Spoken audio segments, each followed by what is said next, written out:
മുകുന്ദനുണ്ണി മലയാളത്തിന് സമ്മാനിച്ച എന്ന് തന്നെ പറയണം. കാരണം ആ സിനിമ അത്രത്തോളം മനോഹരമായിരുന്നു. അടുത്ത സിനിമ കൂടി അഭിനയ സുന്ദർ നായക് മലയാളത്തിന് സമ്മാനിക്കുകയാണ്. മോളിവുഡ് ടൈംസ് നസ്ലിൻ സിനിമ എനിക്ക് നന്നായിട്ട് ഇഷ്ടപ്പെട്ടു. പക്ഷേ എല്ലാവർക്കും സിനിമ ഇഷ്ടപ്പെടണം എന്ന് ഞാൻ പറയില്ല. കാരണം സിനിമയെ എൻ്റർടൈൻമെൻ്റ് ആയിട്ട് മാത്രം കാണുന്നവർക്ക് ഒരിക്കലും ഈ സിനിമ ഇഷ്ടപ്പെടാൻ വഴിയുണ്ടാവില്ല.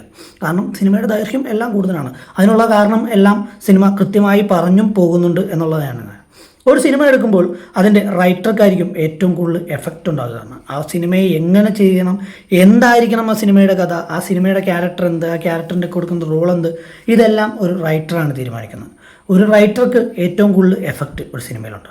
നമുക്ക് സിമ്പിളായിട്ട് ചിന്തിച്ചാൽ ഇപ്പോഴത്തെ കാലഘട്ടത്തിൽ നമ്മളൊരു ആഡ് ചെയ്യുകയാണ്. 1 മിനിറ്റുള്ള ഒരു ആഡ്, ഒരു പേസ്റ്റിൻ്റെ ആഡ് നമ്മൾ ചെയ്യുമ്പോൾ നമ്മുടെ സമൂഹത്തിൽ വന്നിരിക്കുന്ന അല്ലെങ്കിൽ ഇതുവരെ നിന്നിട്ടുള്ള ആടുകളിൽ നിന്നും വ്യത്യസ്തമായിരിക്കണം ഈ പേസ്റ്റിൻ്റെ ആഡ്.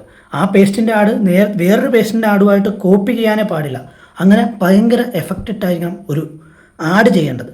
ഒരു ആഡ് ചെയ്യാൻ എത്ര എഫക്റ്റ് ഉണ്ടെങ്കിൽ 2 മണിക്കൂറുള്ള അല്ലെങ്കിൽ 3 മണിക്കൂറുള്ള ഒരു സിനിമ ചെയ്യാൻ ഒരു റൈറ്റർ എത്രത്തോളം പാടുപെടണം എന്ന് ഊഹിക്കാവുന്നതല്ലേ ഉള്ളൂ.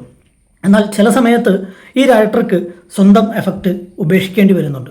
അത് ചിലപ്പോൾ സിനിമയുടെ കമ്മിറ്റ് ചെയ്ത ചിലവരുടെ പ്രഷർ കൊണ്ടായിരിക്കാം, അല്ലെങ്കിൽ മറ്റു ചില സാമ്പത്തിക പ്രശ്നങ്ങളും ഇതിൽ. സിനിമയുടെ ദൈർഘ്യം കൂടുതലാണെന്ന് നമുക്ക് തോന്നാം. പക്ഷേ അത് ആ സിനിമയിൽ തന്നെ പറയുന്നുണ്ട്, എൻ്റെ സിനിമ ഞാൻ എന്തുദ്ദേശിച്ചോ അതുപോലെ ആളുകൾ കണ്ടാൽ മതിയെന്ന്. അത് തന്നെയായിരിക്കും അഭിനവ് സുന്ദർ നായക് ഉദ്ദേശിച്ചേക്കുന്നത്. എൻ്റെ സിനിമ അത് ഞാൻ ഉദ്ദേശിച്ച രീതിയിൽ, ഞാൻ പറയുന്ന രീതിയിൽ ആളുകൾ കാണാം.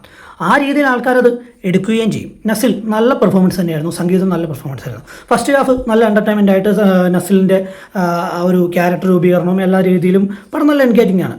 ആദ്യമേ ഫസ്റ്റിൽ കുറച്ച് ഭാഗത്ത് നമ്മുടെ ജഗദീഷിൻ്റെ ഒരു കഥ പറയുന്നുണ്ട്. പടം ഉടനീളം ആ കഥയെ അടിസ്ഥാനമാക്കി അല്ലെങ്കിൽ ആ കഥാപാത്രത്തെ അടിസ്ഥാനമാക്കി സിനിമ പോകുന്നതുകൊണ്ട് അതെല്ലാം നല്ല എൻഗേജിങ് ആയിട്ട് തന്നെ ചെയ്തിട്ടുണ്ട്. BGM, ക്യാമറ, ഇതെല്ലാം എടുത്തു പറയേണ്ട ഒരു കാര്യമാണ്. പ്രത്യേകിച്ച് ഒരു കഥ സ്ക്രിപ്റ്റ് വായിക്കാൻ വേണ്ടി നസ്ലിൻ ഇരിക്കുന്ന ഒരു സമയത്ത് ക്യാമറ ഇങ്ങനെ റൊട്ടേറ്റ് ചെയ്യുന്ന ഒരു രീതി കാണിക്കുന്നുണ്ട്. ആ സമയത്തുള്ള BGMഉം ആ റൊട്ടേഷനും എല്ലാം നല്ല മനോഹരമായിട്ട് തന്നെ ചെയ്തിട്ടുണ്ട്. മുകുന്ദനുണ്ണി ചെയ്ത പോലെ തന്നെ ആ ഒരു രീതിയിൽ തന്നെയാണ് ഈ സിനിമ ഉടനീളം പോയേക്കുന്നത്.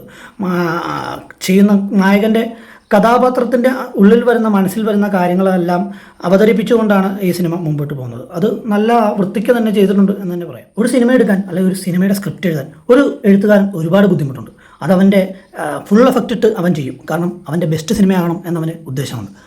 പക്ഷേ ആ സമയത്ത് തന്നെ അതിൽ ഒരുപാട് കോപ്പിയടി ഉണ്ടാവാതിരിക്കാനും, ഇതിനു മുമ്പ് ഇങ്ങനെ ഒരു പ്ലോട്ട് വരാതിരിക്കാനും, ഇങ്ങനെ പ്ലോട്ട് വന്നിട്ടുണ്ടെങ്കിൽ തന്നെ അതിൽ നിന്ന് വ്യത്യസ്തമായി എങ്ങനെ ചെയ്യാമെന്നും എല്ലാം ഒരു എഴുത്തുകാരൻ നോക്കുന്നുണ്ട്.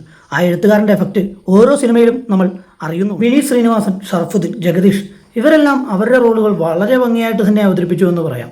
പ്രത്യേകിച്ച് ജഗദീഷിൻ്റെ ആദ്യ ഒരു 10-15 മിനിറ്റ് ഉള്ളതെന്ന് തോന്നുന്നു. പക്ഷേ അത് നല്ല ഡെപ്തുള്ളൊരു ക്യാരക്ടറായിട്ട് തന്നെ തോന്നി.